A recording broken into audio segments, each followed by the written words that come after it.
Normandy, July 1944. British infantry advance through a Norman village. Sergeant Thomas Hewitt's section moves down a narrow street. Standard patrol, clear the buildings, secure the area. The sound comes from a second-floor window. Not the slow crack, crack, crack of rifle fire. Not the high buzz of a submachine gun. Something in between. Burp, burp, burp. Controlled bursts. Rifle power.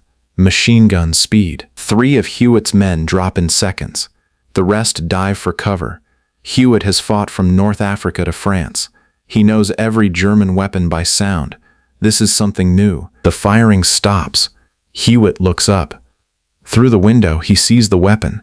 It looks like a rifle, but the magazine curves like a submachine gun, and it just fired automatic like a machine gun. That night, British intelligence officers question every survivor from the patrol.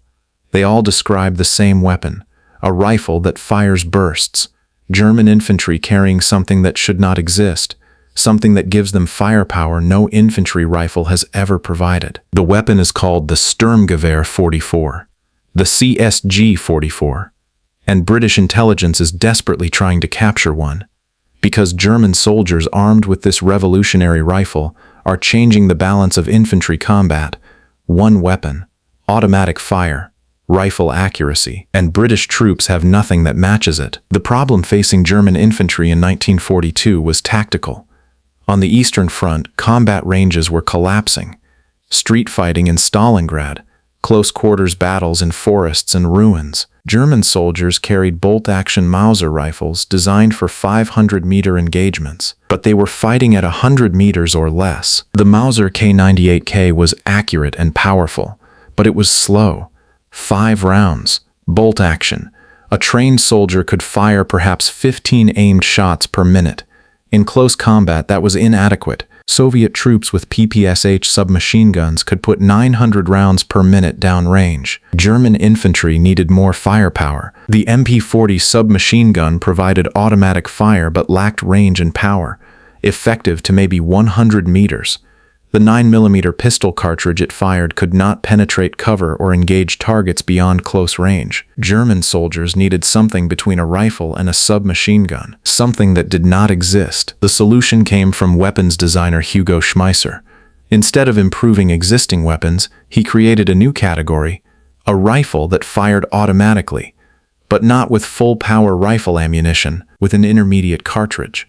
Smaller than a rifle round, larger than a pistol round, designed specifically for combat at 300 meters and under. The cartridge was designated 7.92 by 33mm Kurs. Kurs means short.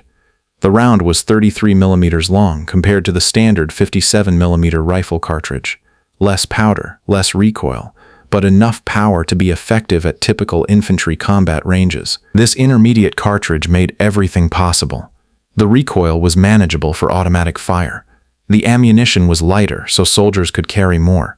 The weapon could be shorter and lighter than a full-power rifle, and accuracy at 300 meters remained excellent. The weapon itself was revolutionary in design. Gas-operated, tilting bolt, selective fire with a switch for semi-automatic or full automatic. The barrel was 16 inches long, total length was 37 inches. Weight was 5 kilograms loaded. 30-round detachable box magazine. Rate of fire was 600 rounds per minute on full automatic. But the weapon was designed for controlled bursts, 2 or 3 rounds, accurate and devastating. German doctrine emphasized fire discipline, short bursts, aimed shots, maximum effect with minimum ammunition expenditure. Production began in 1943 under the designation MP-43. The name was deliberate deception. MP stood for Maschinenpistole or submachine gun. Hitler had initially opposed development of intermediate cartridge rifles. He wanted resources focused on existing weapons. Calling it a submachine gun avoided attention. By 1944, combat reports made the weapon's value undeniable. German infantry units equipped with the MP-43 reported significantly improved performance in close combat. The weapon provided firepower that changed tactical dynamics.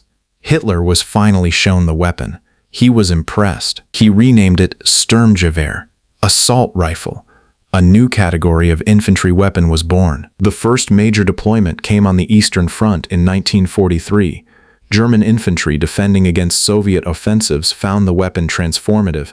One soldier with an Sturmgewehr could deliver firepower that previously required multiple riflemen or a machine gun team. Soviet infantry assaults met concentrated automatic fire at ranges where German bolt-action rifles had been inadequate. In Normandy, British forces encountered the Sturmgewehr in increasing numbers through summer and autumn 1944.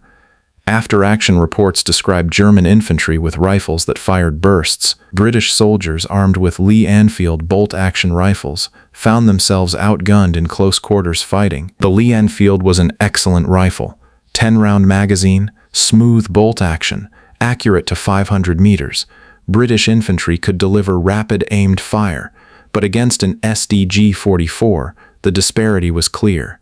One German soldier could fire 30 rounds in controlled bursts. A British soldier had 10 rounds requiring manual cycling between each shot. American forces had the M1 Garand, semi-automatic, 8-round clip, better than a bolt-action rifle, but still firing one shot per trigger pull. The Sturmgewehr could fire bursts. In urban combat and forest fighting, that automatic capability was decisive. British intelligence desperately wanted intact examples. Commandos were given orders to recover Sturmgewehr from German casualties. Intelligence officers questioned prisoners about the weapon. Technical specifications were compiled from fragments and battlefield recoveries. But getting a complete working example for full analysis took months. When British weapons experts finally examined captured Sturmgewehr, their reports were alarming. The Germans had created something fundamentally new, not an improvement on existing designs, a new category, the intermediate cartridge concept. The selective fire capability, the emphasis on controllable automatic fire.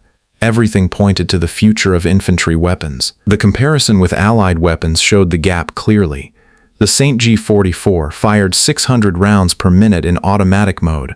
The Lee-Enfield fired perhaps 15 aimed shots per minute. The Bren light machine gun fired 500 rounds per minute but required a two-man team and weighed twice as much as the Sturmgewehr. The American BAR was automatic but fired full-power rifle ammunition. The recoil made sustained automatic fire difficult. The weapon weighed 9 kilograms. The Sturmgewehr weighed 5 kilograms and fired ammunition with half the recoil. Soviet forces encountered the Sturmgewehr throughout 1944 and 1945. Their response was pragmatic. Soviet designers studied the concept and began development of their own intermediate cartridge rifle.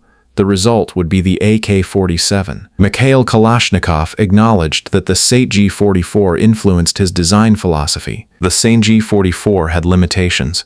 Manufacturing was complex and expensive. Germany produced approximately 425,000 units during the war. For comparison, they produced over 14 million K98K rifles. The Sturmgewehr was sophisticated and resource-intensive. Germany needed millions of rifles. They could only produce hundreds of thousands of Sturmgewehr. Ammunition supply was another challenge. The 7.92 I 33mm Kurz cartridge was unique to the Sturmgewehr. Logistics had to handle a new caliber. Units equipped with Sturmgewehr needed separate ammunition supplies. In the chaos of late-war Germany, this created problems. But none of these limitations changed what the weapon represented.